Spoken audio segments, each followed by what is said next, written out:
Hello and welcome to another episode of All About Whitewater Technical Career Center. To begin with, I would like to remind the parents and students watching that this program is for juniors and seniors in high school, and they sign up their sophomore year at their home high school. Whitewater Tech accepts students from 6 sending high schools in the area.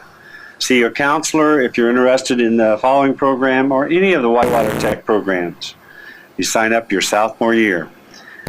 Today we have with us Mr. Rod Richardson, our diesel instructor here at the Career Center, and we're going to find out some interesting things about our diesel mechanics program. Rod, could you begin by telling us some of the things you cover in the diesel program and what's it all about? Okay, diesel-related technology actually applies to a lot of different career opportunities.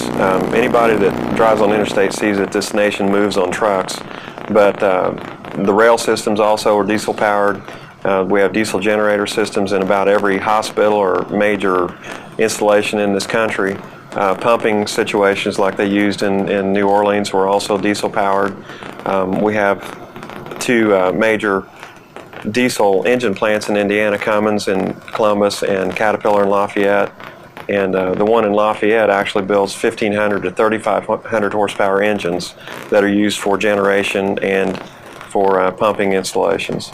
So in our class, we do a wide range of different learning techniques that have to do with diagnosing, the maintenance and repair of a lot of different types of equipment.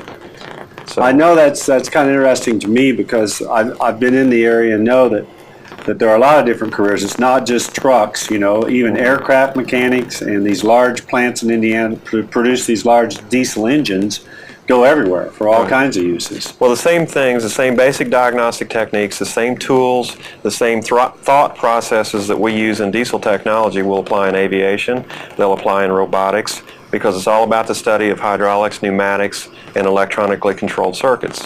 So that applies to a wide range of career opportunities. I know we have a lot of high-tech equipment down there. Are you comfortable with your diagnostics at this point, you know, for high school program? Well, we're working really hard to improve the curriculum that we use on the computer and with the diagnostic equipment we have. And, you know, in the next few years, we hope to really build that up to just absolutely state-of-the-art. The students now have to realize they have to do math. They have to be able to read and follow directions. They have to be very precise with their, to make the really good money that most students want to make, you have to have a skill. And a skill means you have to be very good, very precise at what you do. And so I'm sure you're using computer diagnostics like most of our programs here. Everything that we do is diagnosed with computer-aided diagnostics, computer-based information systems, and, you know, we use digital voltmeters and ohm meters and all that kind of equipment. A lot of hands-on then, out in the lab. Yeah, I'd say 75% is really hands-on. Where might a student go when he finishes our 2-year program here at Whitewater Tech, for example? What direction? Well, a very exceptional student could co-op out of a program as a senior, and if he's very comfortable in that job and the employer wants to keep him, you know, they could walk right into a very good career. The majority of students really, even if they do co-op, need to go on to further education. You know, it could be any type of secondary or any education that's Lincoln Tech or Northwestern or any of these programs that further your education. It could be in aviation. Does it pay pretty good on this field? I know entry level is one thing, and after you're trained 2 more years of college, it might be another, but can you give us an idea of the pay? You know, when you get out of college, and I've got students right now that co-opted and went on to school and came back to the same employer, and they're making some pretty good money.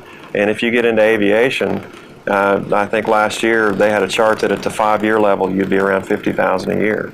You know, that's more than a lot. I know Indianapolis is big in the aviation mechanic area, and there are training facilities over there and maintenance on aircraft. So I think the range would be, you know, anywhere from $20,000 to $50,000 a year, you know, depending on your skill level and how productive you can be. Well, this is yet another exciting program here at the Career Center, and we know a lot of students from our area were raised on the farm and like the hands-on and like to work on tractors and equipment. It's a real good lead-in. I would suppose some of your better students come from the farm, don't they? Right, and they're very work-oriented. You know, you have to be a self-motivated employee to be in this kind of occupation.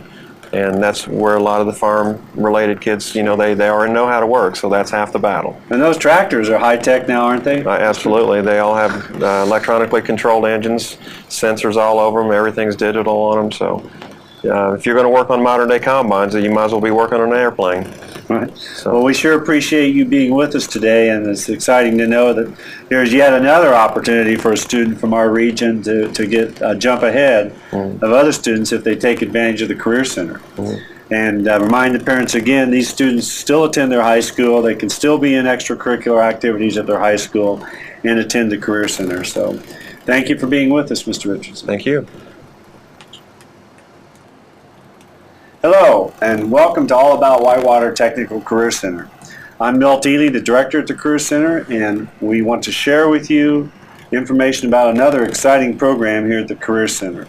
Again, parents and students, remember, you sign up your sophomore year, you attend the Career Center your junior and senior year, and you can still participate in all your high school activities.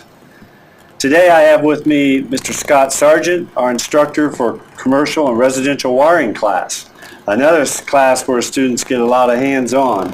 Mr. Sargent, could you tell us a little bit about what the students do in your program? Sure. Our program in electricity is probably about 75% hands-on. We do probably in the 3 buildings here at the Career Center, we probably do about 90% of the electrical maintenance that's done on the buildings. Along with that, we also do smaller projects around in the school system at times, and sometimes in the community. We also wire the building trades house. Hopefully we will start wiring one every year again, at least one every other year, and hopefully every year we wire that from putting in the temporary service to turning the lights off after the house is built.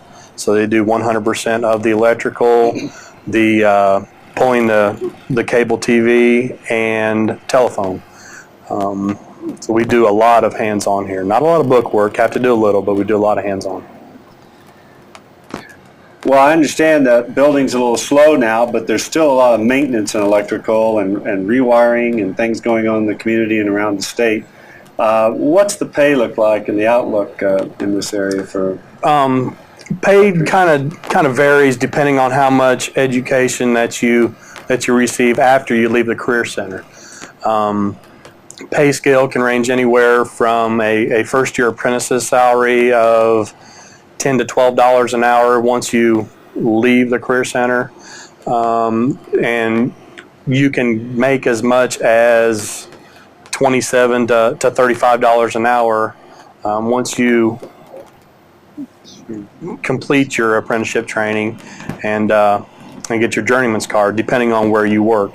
Obviously, most of the time, the bigger the city, the more money you're going to make, but that's not always the case. Sometimes you can make some pretty good money in the smaller markets. I know there are journeyman electricians today working in the Connersville, Fayette County area that are making over $27 an hour.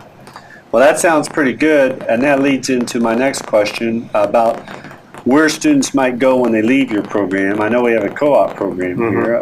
You want to tell the folks some of the options they might have when they finish your program? Sure. I currently have a few students that are working through the co-op program.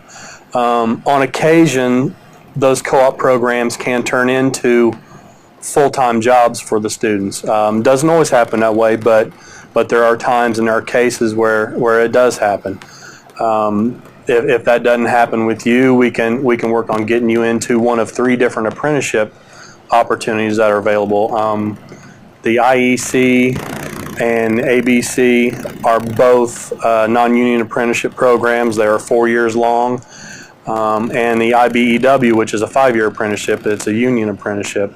If that's not the path you want to choose, you can go to college, Purdue University for engineering, Vincennes for construction management, Sinclair Community College over in Dayton for construction management, Cincinnati State. There are several programs around the area. Ivy Tech for maintenance degree. We do have an articulation agreement with Ivy Tech where if the students complete a 2-year program here successfully, they can earn up to 12 credit hours at Ivy Tech. So that's almost a semester worth of college that they can earn by completing 2 years here. Well, that's good to know. I know many of our programs have that dual credit with Ivy Tech, and that means what Mr. Sargent said, that they get anywhere from 2, 3, or 4 classes under their belt by successfully completing the residential wiring class or one of the other classes that might have that agreement. The co-op program, we might say a couple things about that. Students have to be recommended for that, I take it. Yeah, they have to have good attendance, good grades, and be recommended by myself and sometimes an instructor at their home school. Usually the students that want to co-op are the ones that can. So there's not much problem in recommendation there. Well, thank you, Mr. Sargent, and there you have it. Now, this is just yet another choice for students in high school, and that's all about choices. Final important message to parents is this is tuition free. If students wait till after high school to get this sort of training, they're going to be paying the big dollar tuition at these post-secondary schools. So take a look at WTCC in the residential wiring class. In any of our other programs, they can lead to college, and the tuition is paid only while they're in high school. Thank you for being with us today, Mr. Sargent. Thank you.